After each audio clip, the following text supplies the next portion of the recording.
얼마 전 팔란티어 24년 2분기 실적이 발표가 됐습니다. 이번 실적은 팔란티어 AI가 단순한 기대감이 아니라 실제로 효과가 있고 기업들도 팔란티어 AI에 실제로 효용을 경험하고 있다는 걸 확인하는 실적이었습니다. 대부분의 숫자가 가이던스를 비트했고 3분기 가이던스도 상향 조정됐습니다. 팔란티어의 강점들은 더 강화되고 있고 앞으로의 실적에 대해서도 기대를 갖게 하는 실적이었습니다.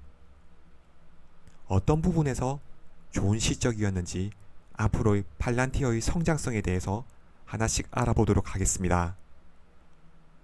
저는 과거부터 팔란티어 실적에서 매출 성장률이 가장 중요하다고 말씀드렸습니다. 소프트웨어 업체는 제조업 대비 마진율이 높고 이익이 나기 시작하면 영업 레버리지가 크기 때문에 매출이 성장하는 만큼 이익은 더 크게 증가시킬 수 있습니다. 다만 이탈률이 낮은 대신 공급에 영향을 받는 원자재나 필수 소비재가 아니기 때문에 매출을 폭발적으로 증가시키기 어렵죠. 특히 팔란티어는 매출의 50% 이상이 정부 부문에서 발생하고 있습니다. 수주 베이스로 기간별로 매출을 인식하고 거래 금액도 크기 때문에 팔란티어는 매출 성장성을 빠르게 가져가기가 상대적으로 어려웠습니다. 23년 10% 후반대를 그리던 매출 성장률은 AIP 출시 이후 20%를 넘어섰고 이번 실적에서는 전년 대비 27% 성장을 이루어냈습니다. 월가의 예상치인 22%를 크게 웃돌았고 6억 7,800만 달러 매출을 기록했습니다. 무엇보다 중요한 것은 매출 성장률이 갈수록 높아지고 있다는 겁니다. 알렉스 카프는 과거 직상장 후 팔란티어의 고평가 논란이 있을 때 팔란티어의 성장성을 강조하면서 매년 30%의 매출 성장률을 달성하겠다고 했습니다. 하지만 팔란티어의 매출 규모와 매출 발생 특성상 생각보다 쉬운 일은 아니었죠. 22년 이후 높은 인플레와 경기 불확실성을 겪으면서 매출 성장률은 더 떨어졌고 23년 2분기에는 12% 매출 성장률을 기록했습니다. 최근 팔란티어 매출 추이를 본다면 AIP 출시 이후 매출액이 얼마나 크게 성장하고 있는지 알 수 있을 겁니다. 회사의 성장성 자체를 바꿔놨죠.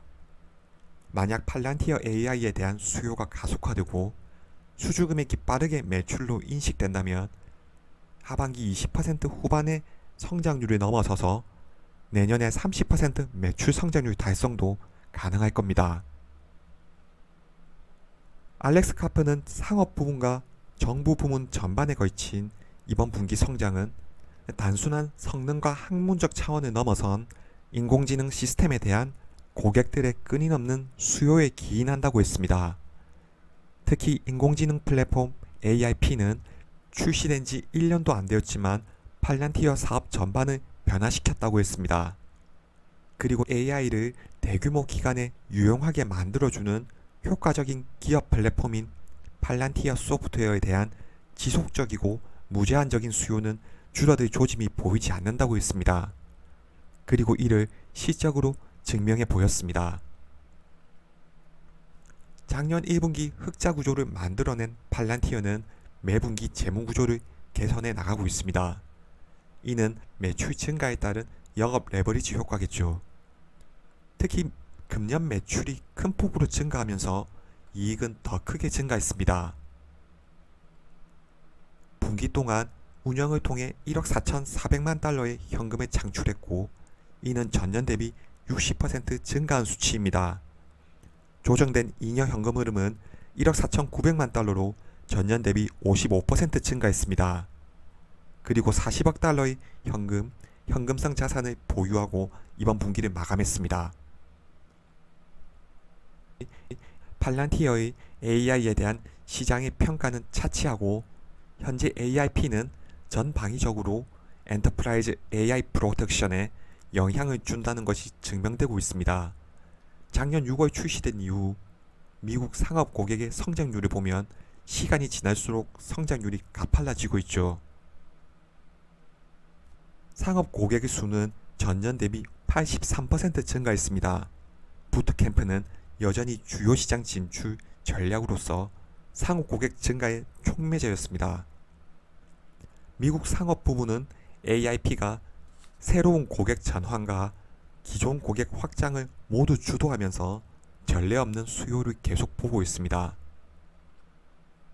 상업 매출은 33% 증가해 3억 700만 달러에 달했고 이는 전체 매출의 45%를 차지했습니다. 미국의 상업 매출은 55% 증가해 1억 5,900만 달러를 기록했습니다. 이번 분기에 2억 6,200만 달러의 미국 상업 TCB 총 거래 가치를 기록했고 이는 전년 대비 152% 성장을 나타냅니다. 미국에서 상업 부문 총 거래 가치 TCV는 전년 대비 103% 증가했습니다. 이는 미래에도 매출로 반영될 계약건들이 계속 증가하고 있고 앞으로 매출 성장에도 긍정적인 신호일 겁니다. 상업 부문 고객 수만 증가한 게 아니었습니다. 1,000만 달러가 넘는 대형 계약을 27건 성사시켰습니다. 대형 계약의 증가는 팔란티어의 수익성에 긍정적인 영향을 줄 겁니다. 상업 고객의 성장은 팔란티어의 잠재력을 보여준 것으로 해석할 수 있을 겁니다. 그리고 사업 모델을 다양한 사업 영역에 활용될 수 있다는 가능성을 보여주고 있죠. 회사에서는 앞으로 상업 고객 확보를 최우선 과제로 밀어붙일 겁니다. 말씀드렸듯이 카프가 언급한 매년 30% 성장은 들쭉날쭉한 정부 사업에 의존하기엔 불확실성이 너무 크기 때문입니다. 이번 어닝 발표에서 특히 주목할 점은 매출과 순이익이 모두 월가 예상치를 뛰어넘은 것도 있겠지만 3분기 매출 전망도 애널리스트 추정치를 앞질렀고 경영진이 제시한 앞으로의 가이던스도 상향 조정됐기 때문입니다. 특히 3분기가 기대되는 이유는 3분기가 전통적으로 소프트웨어 업체에게 좋은 시기이기 때문입니다. 일반적으로 팔란티어와 같은 수주 산업은 상반기보다 하반기에 매출이 증가하는 경향이 있습니다. 상반기 내 배정된 예산으로 계약을 하고 하반기 납품을 하는 경향이 있기 때문입니다. 따라서 현재 AIP의 성장률과 소프트웨어 침투율 그리고 수주 잔량을 봤을 때 3분기 실적은 이번 실적보다 훨씬 개선될 가능성이 높습니다. 3분기 매출은 6억 9,700만 달러에서 7억 100만 달러를 예상했습니다. 이는 전년 대비 25%에서 26% 성장에 해당합니다. 조정된 영업이익은 2억 3,300만 달러에서 2억 3,700만 달러입니다. 이는 전년 대비 43%에서 45% 성장에 해당합니다. 연간 가이던스는 매출 목표치를 27억 4,200만 달러에서 27억 5천만 달러 사이로 조정했습니다. 이는 전년 대비 24% 증가한 수치죠. 미국 상업 매출 목표치를 6억 7,200만 달러 이상으로 상향 조정했습니다. 이는 최소 47%의 성장률을 의미합니다. 또한 잉여 현금 흐름이 8억 달러에서 10억 달러 사이일 것으로 예상했습니다. 팔란티어의 좋은 실적에도 불구하고 시장에서 가장 우려하는 점은 팔란티어의 고평가 논란일 겁니다. 주가는 24년 예상 수익의 약 70배 이상으로 거래되고 있습니다. 이는 분명 높은 주가 수익 비율일 겁니다. 하지만 매출 성장에도 불구하고 분명한 건 성장 추세가 갈수록 가팔라지고 있다는 겁니다. 그리고 팔란티어의 소프트웨어에 대한 수요도 갈수록 높아지고 있다는 겁니다. 모든 지표가 개선되고 있는 가운데 팔란티어는 더 높은 현금 창출 능력을 보여주고 있습니다. 빅데이터 분석이라는 매력적인 사업군에 수요가 넘치는 제품군, 가팔라지는 수익 곡선, 팔란티어 2분기를 나타내는 키워드일 겁니다. 시청해주셔서 감사합니다.